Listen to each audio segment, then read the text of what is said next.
Olá, meus amigos, minhas amigas, eu sou o professor lá aqui com muito prazer, muita satisfação. Vamos para mais uma super videoaula para vocês de licitação.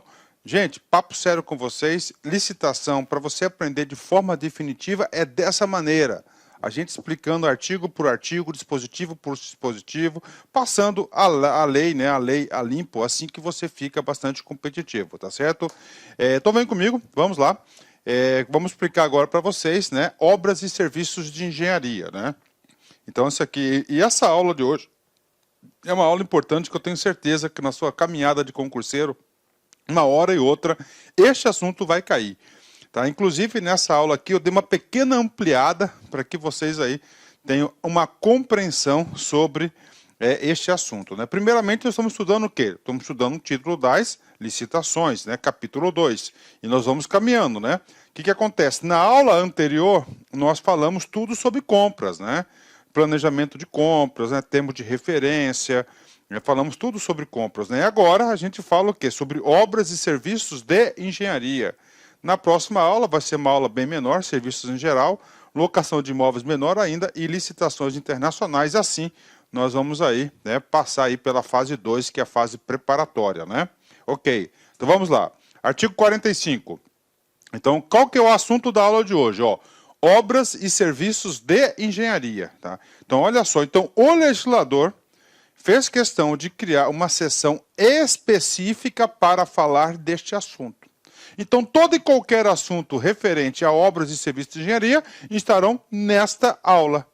Poxa, professor, que bacana. Sim, que bacana, legal, né? Então, vamos lá. As licitações de obras e serviços de engenharia devem respeitar especialmente as relativas a... Então, agora a gente já falou que as regras gerais para as obras e serviços de engenharia. Vão comigo, tá? Disposição final ambientalmente adequada nos resíduos sólidos gerados pelas obras contratadas, né? Então, olha aí, né? Então, a disposição final, né? O que ela quer? Ela quer tratar os seus resíduos sólidos, né? Lembra-se que lá atrás a gente viu o quê? Nós vimos os princípios da licitação. E um dos princípios que regem a licitação, qual que é? É o princípio da sustentabilidade, do respeito aí à natureza, né? Nada mais justo, né? Que todas as obras e serviços de engenharia, todos os projetos, no final, na disposição final, ele respeite, né? A adequada destinação dos seus resíduos sólidos, né? Ó, mitigação, o que é mitigação? Diminuição, né? Mitigação por condicionamentos e compensação ambiental que serão definidas no procedimento de licenciamento ambiental, né? Às vezes, uma obra grande, né? O que acontece? Ele vai ter que desmatar, por exemplo, né? E você vai ter que fazer uma degradação. E aí, você vai ter que compensar essa ação. E essa ação ela vai estar na onde? Lá no devido licenciamento ambiental. Ou seja, até agora, qual que são as regras? Regras é para seguir o meio ambiente, para respeitar o meio ambiente. Utilização de produtos e equipamentos de serviços que comprovadamente favoreçam a redução do consumo de energia e de recursos naturais, né? Ou seja, né, então as obras do setor público, elas deverão sempre o quê? Buscar a economicidade e proteção do meio ambiente, né? Sempre está buscando aí produtos e equipamentos aí que favoreçam a redução do consumo de energia e de recursos naturais. Vamos embora, vamos comigo. Avaliação do impacto de vizinhança na forma da legislação urbanística, né? Isso, inclusive, é uma legislação do município, né? O que acontece, né? Eu vou dar um exemplo para vocês aqui da Lá Concursos, né? Hoje, lá Concurso, nós temos nossa sede própria, fica em Cuiabá, no bairro Bosque da Saúde, próximo ao Hospital São Mateus, uma área muito nobre, né? Para a gente construir aqui a nossa área, nós tivemos que fazer esse impacto aqui de vizinhança, né? Ou seja, a gente fez um estudo, né, principalmente do trânsito, né, no caso nosso aqui, e a prefeitura chegou à conclusão que o impacto ele é suportável, né? Ele é suportável, então tem que ter impacto da vizinhança, né? Ou seja, o que acontece? Que as obras e serviços de engenharia elas sejam todas elas de acordo com as legislações, né? Proteção do patrimônio histórico, cultural, arqueológico e imaterial, inclusive por meio da avaliação do impacto direto ou indireto causado pelas obras contratadas. Ou seja, então ele quer proteger também o patrimônio histórico, né? Aqui se inclui aqui, né, entre outros, né, os famosos casarões, né? Os famosos casarões. Acessibilidade para as pessoas com deficiência ou com mobilidade reduzida. Então, todos os projetos de obras de engenharia, todos os serviços, todas as execuções deverão atender, tá, todas essas normas, né? Acessibilidade, proteção patrimônio histórico, avaliação do impacto de vizinhança, tá? Vamos aqui, disposição final dos resíduos sólidos, mitigação da compensação ambiental e, claro, né, sempre o quê? A economia de energia e de recursos naturais. Então, são essas aqui, né, as normas relativas, são normas específicas, né? Todas essas normas aqui já estão constantes em normas específicas. Basta o quê? Você está falando o seguinte, olha, o setor público, licitante, você vai ter que respeitar isso, porque isso é condicionante para a execução do serviço. Bacana, então vamos lá, né? Artigo 46. Na execução indireta de obras e serviços de engenharia, são admitidos os seguintes, né, regimes, né? Opa, professor, então o que é esse cara aqui? Uma explicação para vocês, né? Então você tem aqui, ó, execução. Ó, execução, tá? Aí você tem execução direta. E você tem execução indireta. Beleza. Professor, o que é execução indireta? É quando o próprio órgão executa a obra a obra ou serviço de engenharia. O próprio órgão, né? Só que acontece o seguinte, tanto o poder público federal, estadual ou municipal, né? Eles não têm, né, equipe própria de execução, né? Então é muito difícil você ter hoje aí, né? Você ter essa equipe própria de execução, tá? Então isso aqui é quando a própria administração, aí, ó, executa, tá? A própria administração executa o serviço, né? Opa, só parar aqui o ar-condicionado. Beleza, né? Ok? Indireta é quando a administração contrata. Quando a administração contrata, né? Claro, vai contratar através de licitação. E essa forma indireta? Essa forma de indireta, nós temos o que aqui, ó? 7 tipos. 7 tipos de contratação indireta, aí, ó, de execução indireta, né? Então nós temos a direta e a indireta, né? Professor, execução indireta, direta, né? E direta, a própria administração faz isso, né? Com certeza deve ter alguns municípios aí, né? Municípios pequenos, né? Que lá deve ter já uma equipe de engenheiro, de pedreiro, né? De servente, de marceneiro, né? De armador, enfim, né? Deve ter a própria equipe. E essa própria equipe executa lá o quê?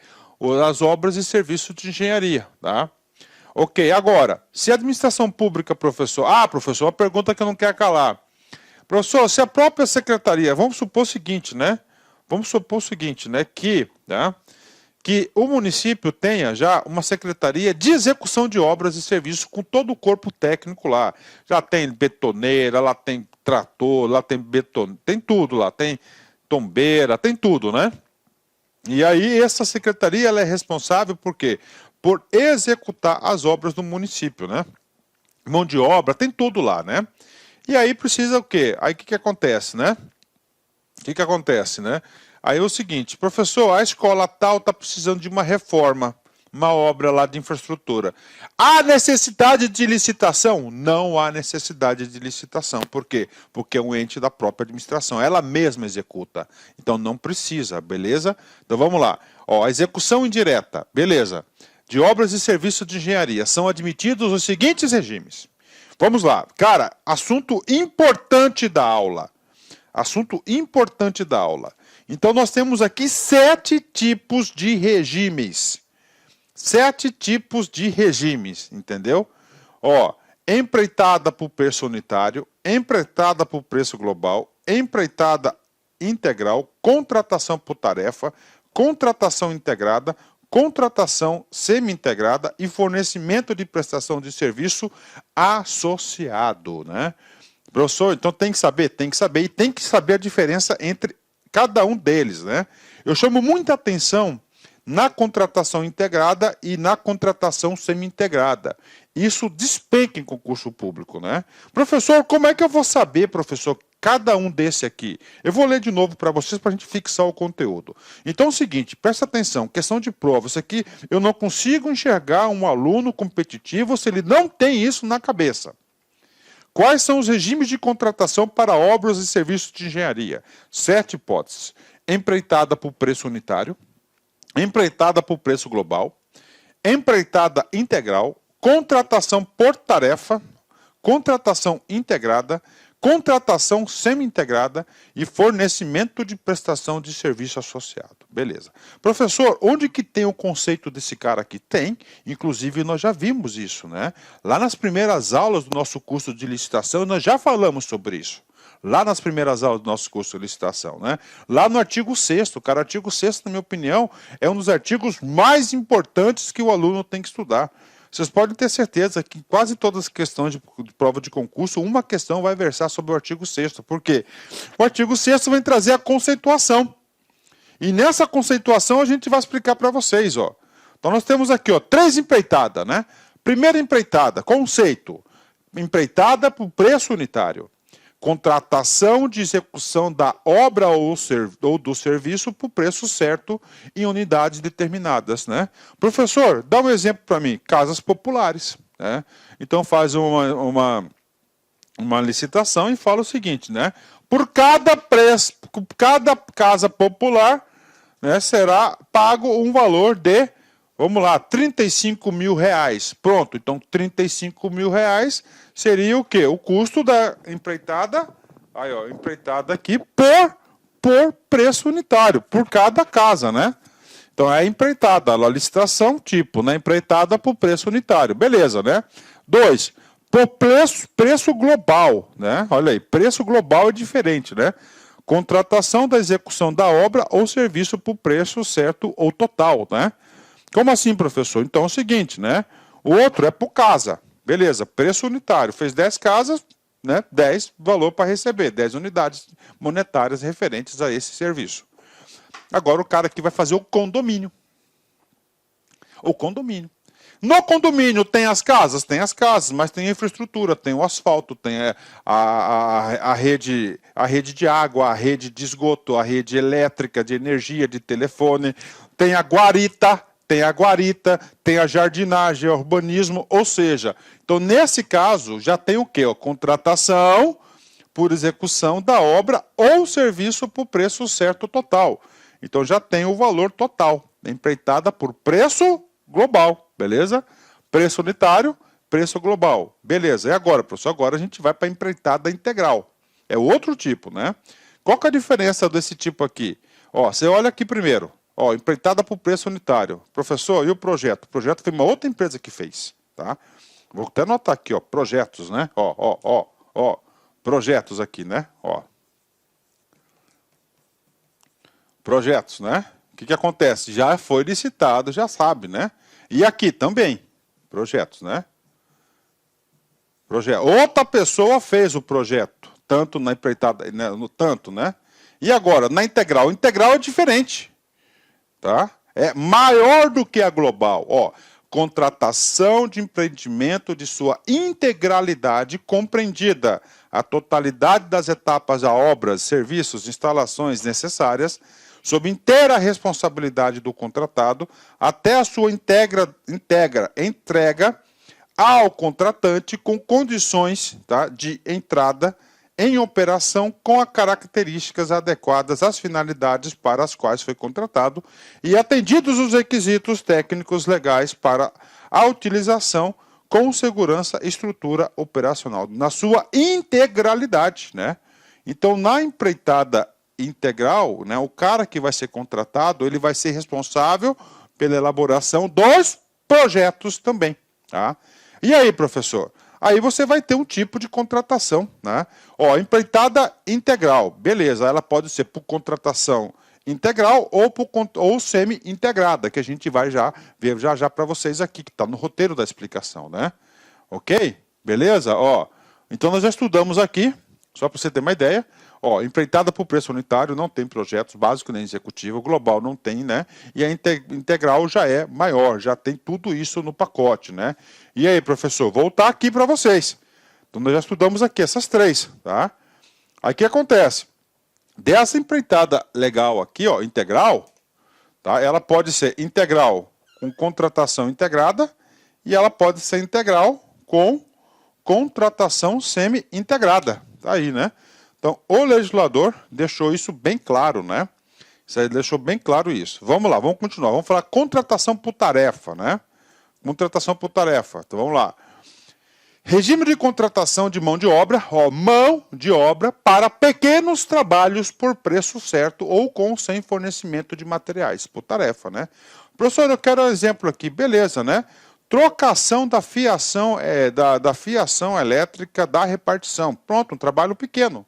Então vai ser por contratação por tarefa e ela pode ser com ou sem fornecimento de material, né? É melhor para o órgão já ser com fornecimento de material, porque você já evita o quê? Você já evita o quê? Um tipo de contratação. Ah, mas o órgão já tem, professor, esse material no estoque. Aí beleza, aí já utiliza o material do estoque, né? Beleza, agora é o seguinte, contratação integrada.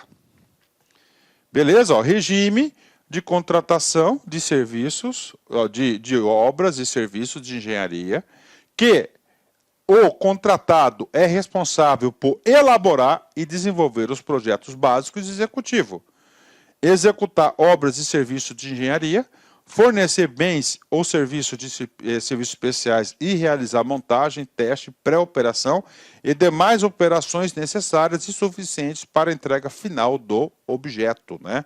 Então esse cara aqui é a contratação integrada. Calma que tem muita explicação importante. Professor, e a contratação semi-integrada? A única diferença que é, ó, que ela só vai... Ela vai fazer só o quê? O projeto executivo, né? O outro é o projeto básico e o projeto executivo, né? Professor, e aí? Cara, já ouviu falar em RDC? Regime Diferencial de Contratação? Cara, isso aqui foi criado pelo RDC, tá? Ele foi criado pelo RDC. O RDC foi uma solução adotada pelo governo brasileiro na época que o Brasil ele foi escolhido para sediar a Copa do Mundo, a Copa do Mundo de 94, e sediar as Olimpíadas do Rio de 2016, né? E eu, professor Lack, aqui eu tenho muito orgulho de dizer para vocês que eu tive a oportunidade, tá, de participar, né, da Olimpíada. Aí eu fui mais de 16 eventos, mais de 16 eventos no Rio de Janeiro, né? Muito importante, muito legal. Vamos voltar aqui, chega, né? Então é o seguinte, o que acontece? Olha só. O que acontece? Então, isso foi criado para atender essa necessidade, regime diferenciado de contratação. Como é que é o negócio aqui? Como é que era o negócio antes? Como é que era o modelo mental da licitação, né? Você tem que entender o seguinte, cara, que a administração pública ela evolui e os conceitos devem evoluir também. Então é o seguinte, assim que era, ó. Como é que era, né? Como é que é a linha mestre, né? Como é que é a linha, né? Então ele falou o seguinte, então primeiro, né? Você faz aqui o anteprojeto. Aqui, ó, um anteprojeto. Tá? Esse anteprojeto, você vai subsidiar o projeto básico. Olha, ó. Ok? No projeto básico, você pode fazer uma licitação. Beleza? Ok. Aí, do seguinte, do projeto básico, você faz o projeto aí, ó, executivo. Tá? Vamos colocar aqui, ó, o anteprojeto aqui, tá? Vou tirar os números aqui, né? O anteprojeto, né? Vamos colocar aqui que o anteprojeto aqui é a própria administração que faz, tá? O órgão, né? O projeto executivo, o que é? O detalhamento do projeto básico, né? Aí você faz aqui uma outra licitação, tá? Pode ser uma outra licitação. E outra coisa, aí você vai aqui para o quê? Para a execução da obra. A execução da obra. Tá? Estou exagerando aqui, é outra licitação. Tá?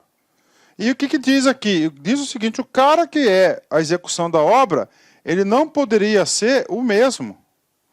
Né? Porque estaria o quê? Beneficiando, não é isso? Uma outra pessoa, né? Uma outra pessoa estaria executando o projeto de outra pessoa, né? E o que acontece com isso aqui? Tempo. Olha aí. Uma licitação já é demorada, imagina 3 licitações, né? Aí criaram, né? Os nossos legisladores criaram um cara chamado de RDC, né? Que é o famoso contratação integrada. Aí. Ou seja, o cara, uma licitação, certo? Só o cara executar isso. Beleza. E, prof, o que você acha? Eu acho maravilhoso isso, né? Dá agilidade, tudo, e você dá responsabilidades, porque acontece muito que é o seguinte, o cara está executando e fala, não, eu executei que está no problema do projeto executivo, o problema, o erro não foi meu. Aí até encontrar o famoso culpado, já ferrou, cara, entendeu? Já ferrou, tá? Já ferrou, tá? Então esse aqui é o caso, tá? Esse aqui é o caso, né? E isso tem que cair, cara, isso cai bastante, né? E aí o seguinte, né? Aí nós temos aqui, né? A contratação integrada e a contratação semi-integrada. Cara, isso cai demais, cara. Demais, demais, demais, demais, né? O que é o integrada? É projeto básico, executivo e executar as obras, né? Até onde, professor? Até a entrega final do objeto, né? Ó, o que ele vai fazer? Além de executar a obra, ó, fornecer bens ou prestar serviços especiais e realizar a montagem, teste, pré-operação e as demais operações necessárias e suficientes para entrega final do objeto. Então, o cara que tem uma contratação integrada, ele tem que entregar o objeto funcionando. Funcionando. Meus amigos, minhas amigas, inicialmente eu peço licença a vocês, eu peço desculpa, pois interrompi os seus estudos, mas essa videoaula é uma videoaula demonstrativa do nosso site Lá Concursos. Nós estamos oferecendo 3 opções de curso a preço bastante acessíveis aí. Tem curso até de R$20 aí, que é a parte de conhecimentos básicos, que é língua portuguesa, mais aquela parte de legislação. Temos 2 cursos específicos, assistente de administração completaço e um super curso básico de técnico de contabilidade. Qualquer um desses cursos eu garanto para você, se você estudar pela nossa metodologia, estudar, assistir as nossas videoaulas, garanto para você que ali tem todo o conhecimento necessário e suficiente para você ser aprovado. Só depende de você. Bacana? Maiores informações, tem um link aqui. Clica lá, conversa com o nosso pessoal do atendimento, que eu tenho certeza que você não vai se arrepender. Espero vocês. Forte abraço. Tchau, tchau.